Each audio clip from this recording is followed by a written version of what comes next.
Hi everyone, today we will learn a very fresh and new topic, surface areas and volumes. It is very important for your CBSE exam as well as your NTSC exam. It is also applicable in engineering and science and बहुत सारे field में इसका use होता है. इसका जो application है वो बहुत वास्ट है.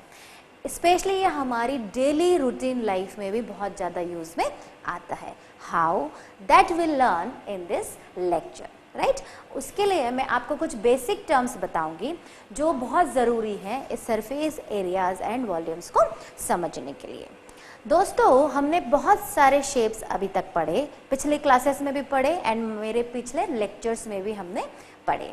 वो शेप्स हमने पढ़े like rectangle, triangle, circle, parallelogram, trapezium, right. ये सारे जो शेप्स होते हैं ये क्या कहलाते हैं?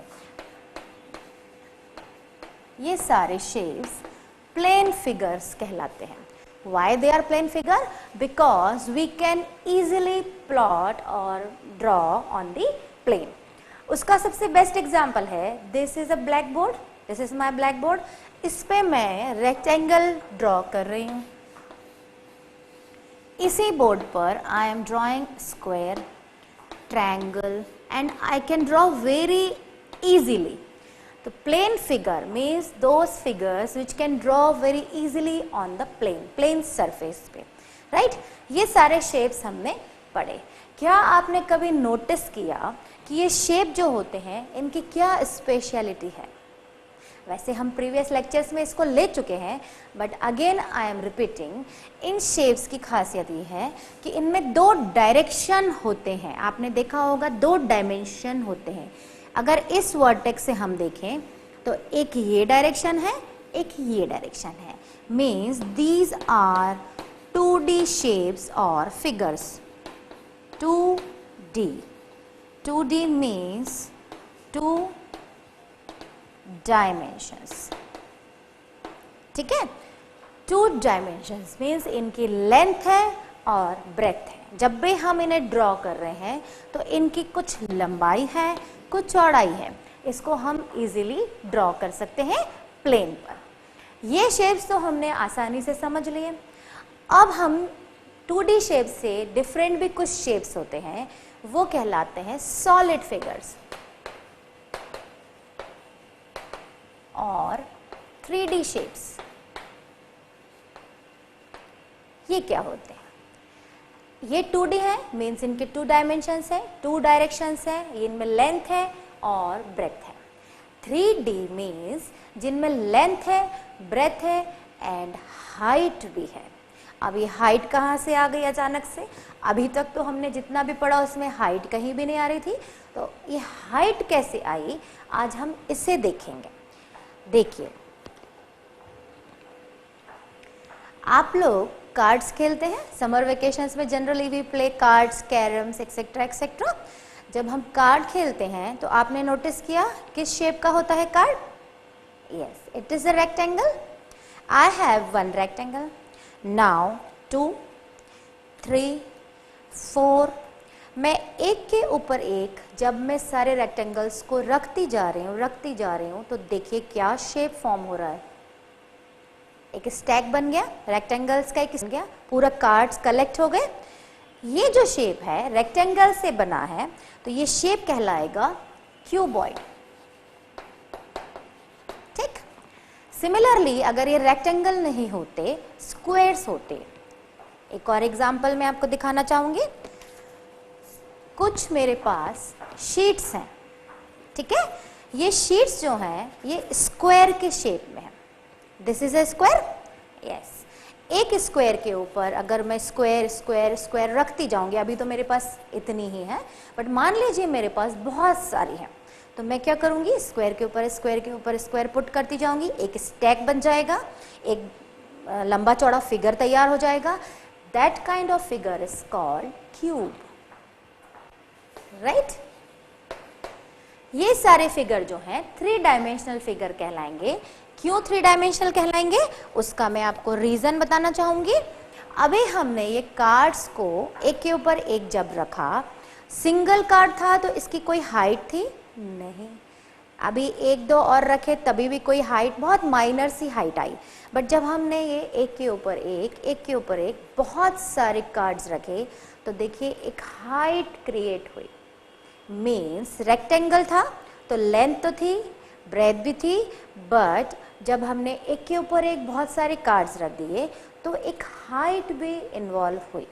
ठीक है, मीन्स अगर हम इसको यहाँ पर ड्रॉ करने की कोशिश करें, सो ये रेक्टेंगल का एक बे टॉप था, इसके ऊपर एक और, ऐसे हम रखते जा रहे हैं। ठीक है, जब हम रखते जा रहे हैं तो एक हाइट टर्म और आई। सो 3 डायमेंशनल फिगर्स मीन्स 3 डायमेंशंस जिनमें लेंथ हो, ब्रेथ हो और साथ में हाइट भी इन्वॉल्व हो जाए, ऐसे फिगर्स क्या कहलाते हैं? 3D शेप्स और 3D फिगर्स। अब हमने देखा कि रेक्टेंगल एंड स्क्वायर से हमारे क्यूब्स एंड क्यूबॉइड्स बने, तो हम एग्जाम्पल के थ्रू देखेंगे। जब मेरे पास स्क्वायर शीट थी, मैंने आपको बताया हमने एक के ऊपर एक शीट रखी तो हमारा क्या फॉर्म हुआ? क्यूब फॉर्म हुआ। ठीक है, अब हम क्यूब को ध्यान से देखेंगे। क्यूब जो होता है जब ये बन गया, स्क्वायर के ऊपर स्क्वायर रखने से एक ये बॉक्स जैसा शेप डेवलप हो गया। जब ये बन गया तो आप इसको अब ध्यान से देखिए, इसमें 3 डायमेंशंस दिखेंगे आपको। देखिए ये लेंथ, ब्रेथ एंड हाइट। एक पॉइंट पर 3 डायरेक्शंस आपको क्लियरली दिखेंगे। मैं अभी इसे बोर्ड पे भी ड्रॉ करके बताऊंगी। साथ में इस बॉक्स को आप ध्यान से देखें तो इसके फेसेस देखिए, 6 फेस होंगे। फ्रंट, ये साइड के, ये मेरी तरफ आ रहा है, ये टॉप एंड ये बॉटम। मीन्स अगर एक बॉक्स की अगर हम फेसेस देखें कितनी फेस हैं तो वो कितनी होंगी? 6 होंगी। अगर इसी बॉक्स की मैं साइड देखना चाहूँ तो ये जो साइड्स होती हैं, 2 पॉइंट को जो मीट कर रही है एक लाइन, वो साइड हो जाएगी। तो आप साइड देखेंगे तो कितनी साइड्स आएंगी? 12 साइड्स, या you can say 12 ages also. Ages and sides हम दोनों वर्ड यूज कर सकते हैं। तो वो कितनी होंगी? 12 होंगी। इसके अलावा इसका डायगोनल होगा। किसी भी चीज़ का डायगोनल क्या होता है? एक पॉइंट से लेके इधर के नीचे बेस पे पॉइंट पे अगर जो हम लाइन ज्वाइन करते हैं वो क्या होगा? डायगोनल होगा। सिमिलरली ये हमारा एग्जाम्पल था क्यूब का। सिमिलरली हम ये क्यूबॉइड लेंगे जो किससे बना है? रेक्टेंगल से।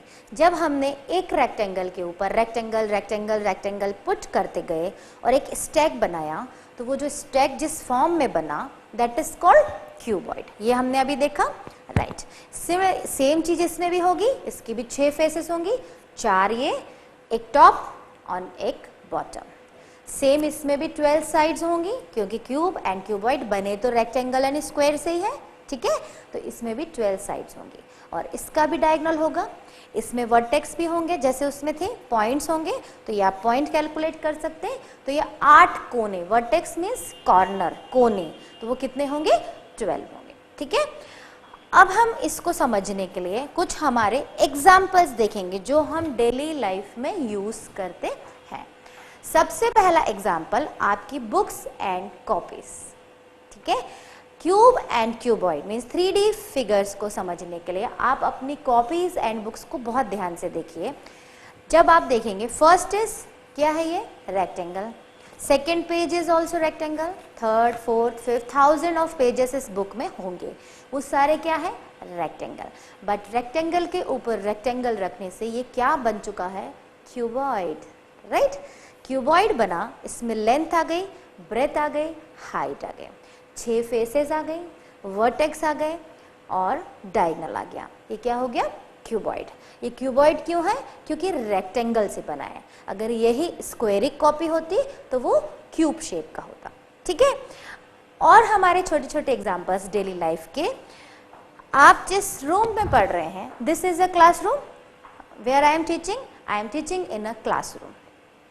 आप अपने क्लासरूम को जब ध्यान से देखेंगे तो आपको क्या दिखेगा? एक फ्लोर होता है कोई भी रूम में, एक टॉप होता है। ठीक है, फ्लोर एंड टॉप। कितनी फेसेस हो गई? 2 फेसेस हो गए।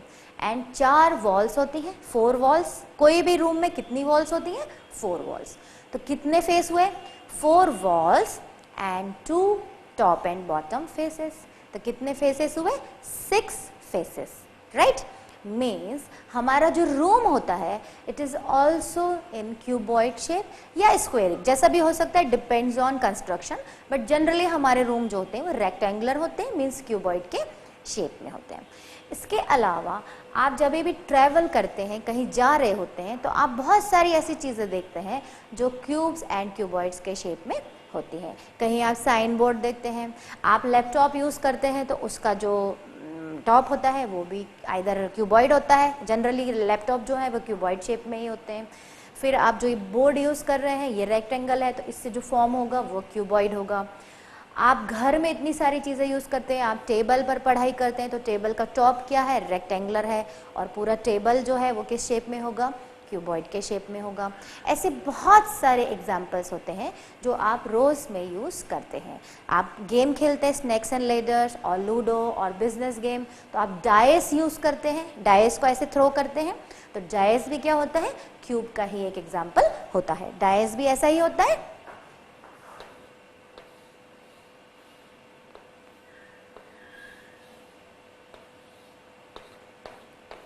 यहाँ पर 1 होता है, 2 होता है, 5, 6, ऐसे 6 तक लिखा होता है। So this is called dice.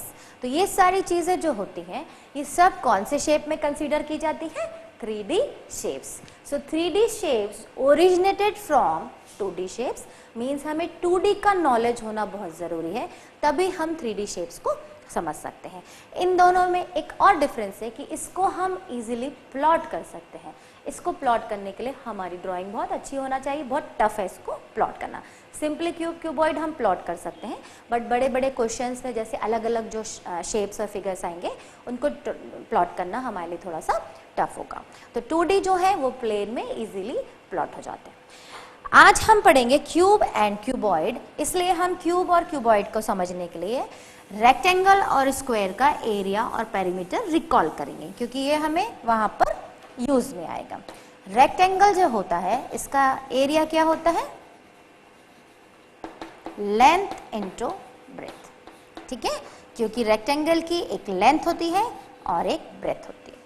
And इसी की पेरीमीटर क्या होती है? पेरीमीटर। पेरीमीटर किसी भी फिगर की क्या होती है? Area cover by it's all sides, चारों साइड जितना एरिया कवर कर रहे हैं पेरीमीटर कहलाती है। पेरीमीटर होती है इसकी 2 × L + B।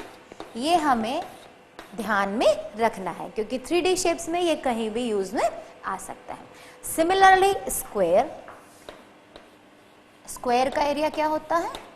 Side into side में साइड स्क्वायर, एंड इसकी जो पेरीमीटर होती है 4A। कैसे? Area cover by it's boundaries और साइड्स। तो पेरीमीटर मीन्स यहाँ से लेके चारों साइड कितना एरिया कवर कर रही है, वो हो गया पेरीमीटर। एंड एरिया होता है स्क्वायर का side into side. Perimeter term को समझने के लिए आप वापस से अपने क्लासरूम को ध्यान से देखिए, या आप जिस रूम में बैठे उसे ध्यान से देखिए। एक कॉर्नर से अगर आपको इस कमरे को नापना है तो आप क्या करेंगे? एक कॉर्नर से चालू करेंगे और चारों कॉर्नर्स पे घूम के वापस यहाँ जाएंगे। So this is called perimeter. जितनी कॉर्नर्स में साइड्स ने कवर किए। एंड एरिया क्या होगा? जो आपके रूम में टाइल्स या मार्बल्स या पीसेस लगे हैं वो कितना एरिया कवर कर रहे हैं, वो क्या होगा? एरिया। ठीक है, तो एरिया एंड पेरीमीटर में क्या डिफरेंस होता है? एरिया जो जगह ऑक्यूपाई कर रहा है एंड पेरीमीटर जो उसकी साइड्स कवर कर रहे हैं, दैट इज कॉल्ड पेरीमीटर। ये हमारा 2D शेप्स का हुआ। अब हम पढ़ेंगे क्यूब एंड क्यूबॉइड के बारे में। सबसे पहले हम क्यूब और क्यूबॉइड बना दें। क्यूब जो है ये बनेंगे स्क्वायर से, मीन्स इनका बेस क्या होगा? स्क्वायर। क्यूबॉइड जो होंगे ये फॉर्म होंगे rectangles, means cube is completely based on square. तो स्क्वायर के बारे में हमें पता होगा तो हम क्यूब के बारे में आसानी से समझ सकते हैं। And similarly cuboid is completely based on rectangle. तो हमें रेक्टेंगल के बारे में पता होना बहुत ज़रूरी है। ठीक है,